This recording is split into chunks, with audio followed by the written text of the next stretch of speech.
الشیطان الرجیم بسم اللہ الرحمن الرحیم یا ایھا الذین آمنوا اتقوا اللہ وکونوا مع الصادقین۔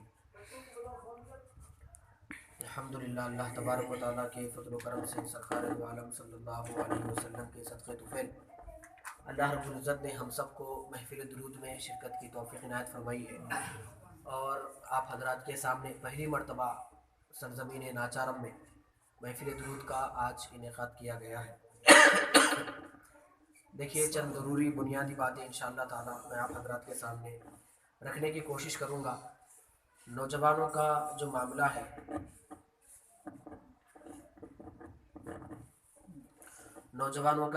ہے، بالخصوص خدمت دین کے تعلق سے وہ بہت اہمیت کا حامل ہے، لیکن نوجوان بے راہ روی کی زندگی جب گزارے تو ایک بات یاد رکھیے کہ اس قوم میں کبھی بھی انقلاب نہیں آتا جس قوم کا نوجوان جیتا جی مر جائے، اس قوم میں کبھی انقلاب نہیں آتا۔ اور بڑوں نے بڑی بڑی تحقیق کر کے یہ بات کو ثابت کیا ہے کہ اگر تم یہ چاہتے ہو کہ کسی قوم کو مار دو تو ان کو بلڈوزر سے اڑانے کی ضرورت نہیں ہے، ان کے سینوں کو جو چھننی کرنے کی ضرورت نہیں ہے، اس قوم کے جوانوں میں زنا کی بیماری کو عام کر دو، قوم جیتے جی مر جائے گی۔ تو نوجوان قوم کے لیے وہ طاقت رکھتا ہے، نوجوان قوم کے لیے وہ اہمیت رکھتا ہے، نوجوان قوم کا وہ اثاثہ ہے جس کو دیکھ کر اور آنے والی جو نسل ہوتی ہے وہ بھی جذبہ جہادی کے اندر قدم رکھنے کے آگے پیچھے نہیں ہٹتی۔ تو لہٰذا جوانوں کا بہت بڑا معاملہ میرے بھائی۔ تو ہمارا جو جوان دور حاضر کا اپنی زندگی کو کہاں گزار رہا ہے، اور ایک بات آپ یہ اچھی طرح ذہن میں رکھ لیجیے کہ وما خلقت الجن والانس الا لیعبدون۔ اللہ تبارک و تعالیٰ نے قرآن مجید میں کہا کہ میں نے جن اور انسان کو نہیں پیدا کیا مگر کہ ہماری عبادت کے لیے۔ تو الا لیعبدون کا جو مطلب صرف یہ نہیں ہے کہ 5 وقت آپ نماز پڑھیں، الا لیعبدون کا مطلب صرف یہ نہیں ہے کہ آپ صرف سال کو سال حج کو جائیں، زکوٰۃ دیں، روزہ رکھیں، جی نوافل پڑھے، تہجد پڑھے، اشراق پڑھے، اوابین پڑھے، تراویح پڑھے، چاشت پڑھے۔ یہی صرف الا لیعبدون کے حد تک نہیں ہے، عبادت صرف اسی کو مت سمجھیے۔ اگر یہی عبادت ہوتی تو اس عبادت یہ عبادت کیا فرشتے نہیں کرتے؟ ہم تو صرف 3 منٹ کا رکوع کرتے ہیں، فرشتے تو جب سے پیدا کیا اللہ تبارک و تعالیٰ جس فرشتے کو رکوع میں رکھا وہ آج تک بھی رکوع میں، صبح قیامت تک رکوع میں رہے گا۔ اللہ نے چند فرشتوں کو ایسے پیدا کیا، جب سے پیدا کیا سجدے میں، قیامت تک وہ فرشتہ سجدے میں ہی رہے گا۔ کچھ فرشتے قیام میں ہیں، آج تک بھی قیام میں ہیں، قیامت تک وہ فرشتہ قیام میں ہی رہے گا۔ تو عبادت کرنے کے لیے تو بہت فرشتے رکھے ہوئے، پھر اللہ نے ہم کو کیوں پیدا کیا؟ فرشتے کھاتے پیتے بھی نہیں ہیں، پھر اللہ نے ہم کو روزہ رکھنے کا حکم کیوں دیا؟ فرشتے جب اتنی طاعت کے لیے پڑے ہوئے ہیں تو پھر حضرت انسان کو کیوں بنایا؟ جوانوں میں تم سے یہ بولنا چاہتا ہوں کہ اللہ نے ہم کو بشری لباس پہنا کے اس دھرتی پر بھیجا تو کچھ تو مقصد کے لیے بھیجا نا، کچھ تو ایک ہدف کے لیے بھیجا نا، کچھ تو کارنامہ کرنے کے لیے بھیجا نا۔ تو عبادت اگر ہم اسی کو سمجھ جائے کہ ہم خالی 5 نمازیں پڑھیں گے، روزہ رکھیں گے، زکوٰۃ دیں گے، حج کو جائیں گے، باقی اور کچھ نہیں کریں گے، تو یہ کیا ہوگی میرے بھائی بات کہ فرشتے تو یہ کام کرنے کے لیے آلریڈی اللہ نے جن کو پیدا کر دیا۔ تو ہم کو اللہ نے اس لیے پیدا کیا، ہم سے اللہ وہ کام کروا رہا ہے، وہ کام کرنے کے لیے اللہ نے پیدا کیا جو کام فرشتوں کے بس میں نہیں ہے۔ سمجھ میں آ رہی میری بات آپ لوگوں کو؟ کچھ کام ایسے ہیں جو فرشتوں کے بس میں بھی نہیں ہے، وہ کام بھی الا لیعبدون کے تحت ہی آتے ہیں۔ وہ کام یہ ہے کہ اللہ تبارک و تعالیٰ اپنے بندوں سے یہ کہتا ہے، اے میرے بندوں سنو، میرے فرشتے دن رات میری عبادت تو کر سکتے ہیں، لیکن اپنا جو پڑوسی بھوکا رہتا ہے اس کی مدد کے خاطر جا کر اس کے منہ میں نوالہ نہیں رکھ سکتے جو تم رکھ سکتے ہو۔ تمہارے گلی میں جو فقیر تمہارے گھر پر میرا نام لے کر آیا ہے، میرا فرشتہ اس کی جھولی نہیں بھر سکتا، وہ طاقت میں نے تم کو دی ہے کہ تم اس کی جھولی میرے نام پر بھر سکتے ہو۔ تم وہ لوگ جن ماؤں کی گودیں اجڑ رہی ہے، جن عورتوں کا سہاگن اجاڑا جا رہا ہے، ان کی مدد کے لیے وہ تم جا سکتے ہو، وہ مادہ میں نے تمہارے اندر رکھا ہے۔ میں فرشتوں کو کھانے پینے والا نہیں بنایا، تم کو کھانے پینے والا بنایا، اور تمہارے سامنے میں حرام چیزیں رکھا، ناجائز چیزیں رکھا۔ میرا فرشتہ نہ کھاتا ہے نہ پیتا ہے، لیکن میں نے تم کو وہ طاقت دی ہے کہ تم حلال چیزوں کو اپناؤ، حرام چیزوں کو چھوڑو، یہ بھی عبادت ہے۔ میرے فرشتے میری عبادت تو کر سکتے ہیں لیکن شادی نہیں کر سکتے۔ تم کو میں شادی کرنے کی طاقت دیا، اپنی بیوی کے ساتھ حلال زندگی گزارو گے اور اس کے منہ میں حلال کا لقمہ رکھو گے تو تم کو اس کا بھی میں اجر عطا کروں گا. اپنی اولاد کو صحیح تربیت دو گے تو میں اس کا بھی تمہیں اجر عطا کروں گا. تم اگر صحیح عبادت کریں گے تو سنو میرا فرشتہ تو سجدے میں ہے لیکن تمہاری جوانی کا ایک سجدہ میں فرشتوں کے 72 سجدوں پہ بھاری کر دوں گا. یہ اللہ تبارک و تعالیٰ اللہ لیعبدون کے اندر صرف نماز روزے زکوٰۃ ہی نہیں ہے, اللہ لیعبدون کے اندر ہر وہ چیز ہے جو اللہ کو راضی کرتی ہے. رسول اللہ کی تعلیمات پر عمل پیرا ہو سکتی ہے, ہر وہ چیز اللہ لیعبدون کے تحت آتی ہے. لیکن ہم کیا سمجھے, ہم یہ سمجھے کہ 31 دسمبر کو رات میں 12:01 کو اسی دھرتی کے اوپر اللہ کی بارگاہ میں اسی اللہ کی ہوا کھاتے ہوئے اسی زمین پر زندہ رہ کر اسی آسمان کے تلے رہ کر اسی کا کھا کر شیطان کا غلام بن کر 31 دسمبر کی رات میں 12:01 پر اللہ کی بارگاہ میں تم یہ بولنا چاہتے ہو کہ دیکھ میرے مولا میں 2016 کی پوری زندگی گناہ میں گزارا, 2017 کا پہلا لمحہ, پہلا وقت, پہلا ٹائم میں گناہ سے شروع کر ہیپی نیو ایئر مناؤں گا. یہ ہیپی نیو ایئر ہے, یہ نئی سال کی زندگی ہے. ارے نئی سال کی زندگی تم منانا چاہتے ہو نا تو تم کو تو ایسا منانا چاہیے تھا جوانو. تم 2016 کے 31 دسمبر کو 12:01 پر تم اللہ کی بارگاہ میں مصلی بچھا کے یہ بولتے میرے مالک 2016 تیرا گنہگار بندہ لمحہ لمحہ 365 دن میں نے گناہ میں گزارے ہیں, لیکن میرے مالک آج 2016 کا 31 دسمبر ہے, 12:01 ہو رہا ہے, تیری بارگاہ میں صدقے دل سے توبہ کر کے 2017 سے لے کر قیامت تک جب تک زندہ رہوں گا نیکی میں گزاروں گا. اگر تم ایسی توبہ کرتے تو 2016 کے پورے گناہ کو اللہ معاف کرتا. یہ اصل میں ہیپی نیو ایئر ہوتا نا, اصل میں یہ ہیپی نیو ایئر ہوتا نا. لیکن کس ہیپی نیو ایئر کی بات کر رہے ہیں تم؟ 2016 میں 31 دسمبر کو اللہ کو اعلان جنگ کی دعوت دے رہے کہ دیکھ میں 2016 تو گناہ میں گزارا لیکن 2017 کی شروعات میں گناہ ہی سے کروں گا. عیاشی کے اڈے, کھانے پینے کے اڈے, گناہ کے اڈے, زنا کے اڈے, یہ سب 31 دسمبر کو سجائے جاتے ہیں اس لیے کہ جوانوں کو برباد کیا جائے. آج تم یہ کہتے ہو کہ ہم نعرہ رسالت لگاتے ہیں, آج تم یہ کہتے ہو کہ نعرہ تکبیر کا نعرہ لگاتے, معلوم ہے باہر کے دنیا والے کیا بولتے, ہاں مسلمانوں تم تو ہے خدا کا نعرہ لگانے والے, تم تو ہے تمہارے محمد کے دین کا نعرہ لگانے والے, نبی کے دین کا نعرہ لگانے والے, لیکن سنو تم صرف نام کے حد تک ادھر کے رہ گئے لیکن کام کے حد تک تم ہمارے ہیں. کیوں؟ ہم 31 دسمبر کو بے حیائی کرتے ہیں, تم بھی ہمارے ساتھ کرتے ہو. ہم لنگے لنگے لباس پہنتے ہیں, تم بھی لنگے لنگے لباس پہنتے ہو. ہم جو کھاؤ بول کے بولے تم بھی وہی کھاتے ہو. ہم حرام بھی چیزیں تمہارے سامنے بھیجے تم بھی بیٹھ کے وہی کھاتے ہو. ہم صحت کو نقصان دہ والی چیزیں بھیج رہے ہیں تم بھی وہی کھاتے ہو, وہی پیتے ہو. ہم تمہارے گھر کے بچے کو اس وقت تک اسکول کو جانے نہیں دیتے جب تک کہ تمہارا بچہ ہمارا پروڈکٹ کھائے بغیر اپنے گھر سے باہر نہیں نکلتا.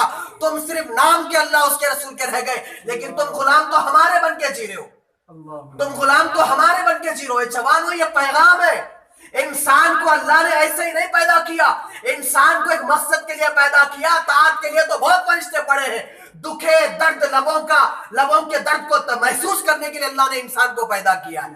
کیا وہ درد ہم محسوس کر رہے؟ آج ہمارے نوجوانوں کا حال یہ ہے میرے بھائی.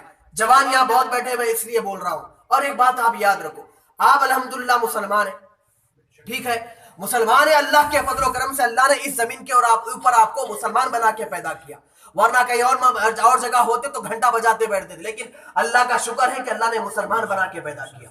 مسلمان میں الحمدللہ آپ ایسے ویسے مسلمان نہیں ہیں. صبح و شام دربار رسالت سے آپ خیرات کھاتے ہیں. غوث پاک کے ٹکڑوں پہ ہمارا جینا ہے, ہمارا مرنا ہے. اولیاء اللہ کی بارگاہ میں جاتے آتے ہیں, بزرگوں کے سائے تلے رہتے ہیں. الحمدللہ ہم ایسے پیرانے پیر کے غلام ہیں جو ماں کے گود میں رہ کر بھی باہر والے کا سلام سن کے زندہ پیدا ہونے کے بعد اس کے سلام کا جواب دیتے ہیں. ہم ایسے پیرانے پیر کے غلام ہیں. الحمدللہ آپ غلامی کا پٹا اپنے گلے میں ڈالتے, لیکن آپ کے ذہنوں میں ہمیشہ ایک سوال اٹھتا ہے, آپ کی زبان پر ہمیشہ ایک جملے جاری ہوتے, مولانا آپ کو ایک بات بولنا ہے. جی بولیے. وہ ہمارے خلیرے بھائی تھوڑا ہماری جماعت سے نکل گئے. میں بولا کیوں نکل گئے؟ کیا ہوا کہ دادا بھی فاتحہ دیتے تھے, پردادا بھی فاتحہ دیتے, سکر دادا بھی دیتے تھے, نانا بھی دیتے تھے, نانی بھی دیتے تھے. انہی جیسا کیسا ہٹ گیا, بات سمجھ میں نہیں آ رہی. دیکھیے